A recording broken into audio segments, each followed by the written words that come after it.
Right now, somewhere in the world, someone is opening a medicine cabinet. A bottle clicks open, 2 pills, a glass of water, and by tomorrow, the fever will probably be gone. You barely think about this, but for almost all of human history, there was no pharmacy, no antibiotics, no hospitals glowing in the dark, no ambulance coming for 300,000 years. Every cough, every infected cut, every childbirth, every broken bone was a negotiation with death. And yet your ancestors survived long enough to become you. So what happened when ancient humans got sick? The answer is stranger and more emotional than most people realize. Because the story of illness is also the story of why humans became human.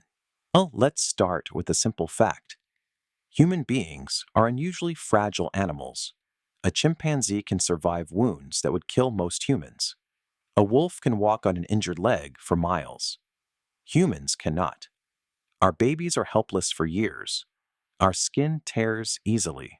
Our backs fail. Our teeth rot. A deep cut can become fatal in a matter of days, and ancient humans knew this intimately. You wake up with a fever in a small camp near a fire. Your body hurts. You are shivering despite the heat. There is no word for virus, no germ theory, no thermometer, only sensation, pain, weakness. The frightening feeling that your body has stopped obeying you. And here is the strange part. For most animals, getting sick means isolation. You hide, you fall behind. Eventually, the group moves on without you. But humans did something different. They stayed. Anthropologists believe care for the sick may be one of the oldest human behaviors because we have evidence that ancient humans survived injuries. They could never have survived alone. In Iraq, archaeologists discovered the remains of a Neanderthal man known as Shanidar I. He had survived a crushed eye socket, a damaged leg, hearing loss, and probably an amputated arm. He lived for years afterward, which means somebody fed him. Somebody slowed down for him. Somebody protected him. 30 to 50,000 years ago. Humans were already doing something. Nature rarely does, keeping weak individuals alive. And that changes a species, because once survival depends on cooperation, your brain begins evolving for connection. Empathy becomes useful, so does grief, so does love. Illness may have helped create human emotion as we know it. A sick child crying at night, a grandmother too weak to walk, a hunter carrying an injured friend. These moments forced humans to become emotionally dependent on one another. Your nervous system still remembers this. Even today, when you get sick, you often want the same things your ancestors wanted. Warmth, quiet, someone nearby. But ancient humans were not passive. They experimented constantly. The Hadza chew, bitter plants with antibacterial properties. Neanderthals may have used poplar bark, which contains salicylic acid, a chemical related to aspirin. Chimpanzees today sometimes swallow rough leaves, whole to purge parasites. Humans likely learned by watching animals, trial and error, and thousands of generations of painful experience. Most treatments probably failed, some accidentally worked, and slowly medicine began, not in laboratories around fires, but sickness in ancient life was not just physical, it was social. In a hunter-gatherer camp, every person mattered. A skilled grandmother knew edible plants. An older hunter remembered migration routes. A storyteller carried the group's memory. When someone got sick, the whole camp felt it. Modern illness is strangely private. You send an email, call in sick, close the bedroom door. Ancient illness was communal. Everyone saw it.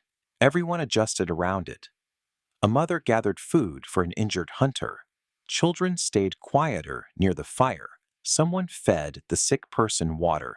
For most of history, healing was not a service. It was a relationship. And this may explain something uncomfortable about modern life. Today, millions of people recover from illness completely alone. Food delivery at the door, streaming videos, text messages instead of touch. Your body evolved expecting care to be physical and immediate.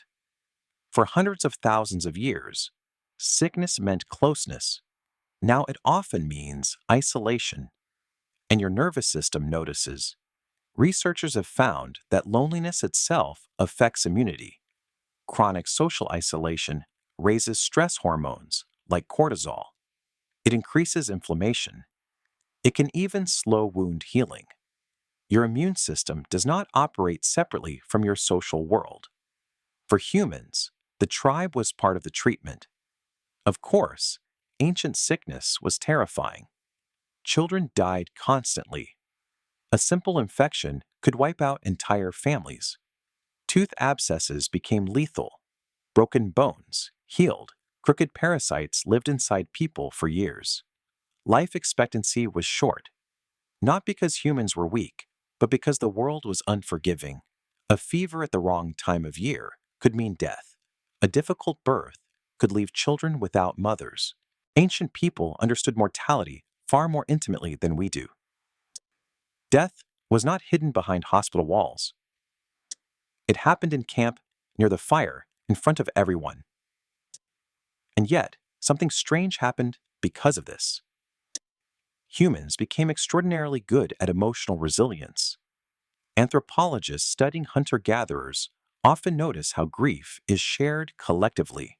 No one mourns alone. Modern people sometimes do.